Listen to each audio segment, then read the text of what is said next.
be showing you how to put GW paints from their original pots directly into dropper bottles. So what you need to do first of all is order the dropper bottles. I picked up these 50 of them from Amazon for £7.50. So you get the dropper bottle itself, you get 50 of the lids also, and 50 of the droppers. Very, very simple and easy to do.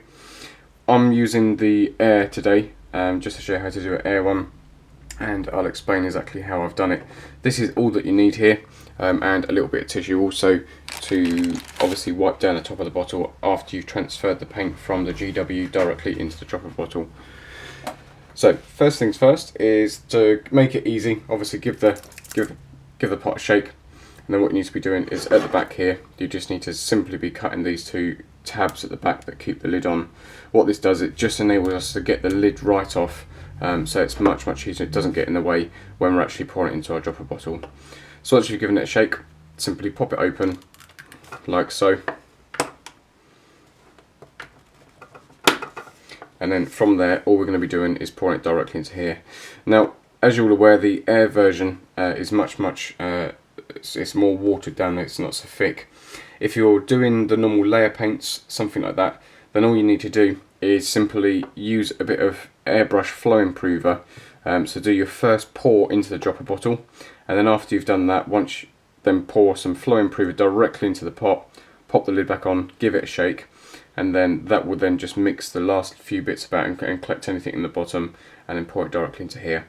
Now with the lead belcher as well, but for example even in the air range, you'll notice it's a bit more thicker. There's a lot more sort of grainy bits inside of the paint. So again, even with the air version, even though it is watered down, you will still need to use a tiny bit of flow improver in there just to collect up the rest in the bottom, and then pour it directly into the dropper bottle. So first things first, pour this directly into here. So it's quite simple and straightforward with this one.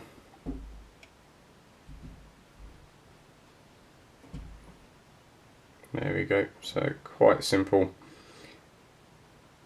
Lift it all the way up so you're making sure that you're getting everything out. That's it, and as you can see, when you're getting to the bottom it gets quite thick. So this is the time when we're just going to tip it back up, add a tiny bit of flow improver into the paint itself. Not a great deal, just a few little drops there. And then we're going to pop the lid back on like so. Give it a tiny shake just to gather anything that's in the bottom of the pot there. Pop the lid back off once again. There we go, so you can see it's watered down a lot more there. So simply let that all drip into there. Right, and then go back to the pot again, and we're just doing exactly the same. So just going to pour out whatever's left in the bottom. So that's just gathered the thicker stuff at the bottom of the pot there. There we go. So that's basically all of it out of there. And as you can see, the 15mm ones do fill up quite nicely. Perfect really for the amount in there, the perfect size. And then all we're going to simply do is just wipe down the top of the bottle before we put the dropper in. Like so. And then we're going to grab the dropper.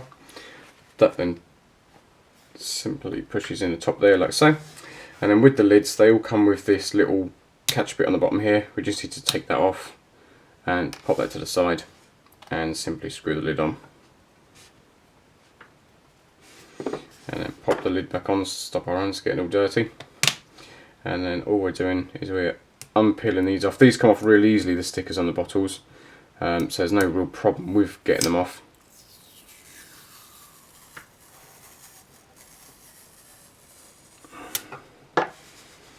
So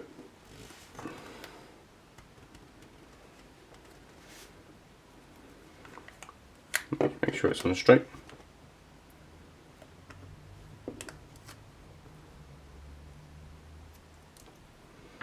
There we go, that's simply how to do it. So like I said guys, if you're going to be doing layer paints or anything that's got a slightly thicker consistency, you saw me add in some airbrush flow improver earlier on. It's doing exactly the same but just with the layer paints, just at the end after your first pour, just to get the rest of it out the bottom. So with that one now, that one's going to be, that's all done and now ready to use. Thanks ever so much for watching.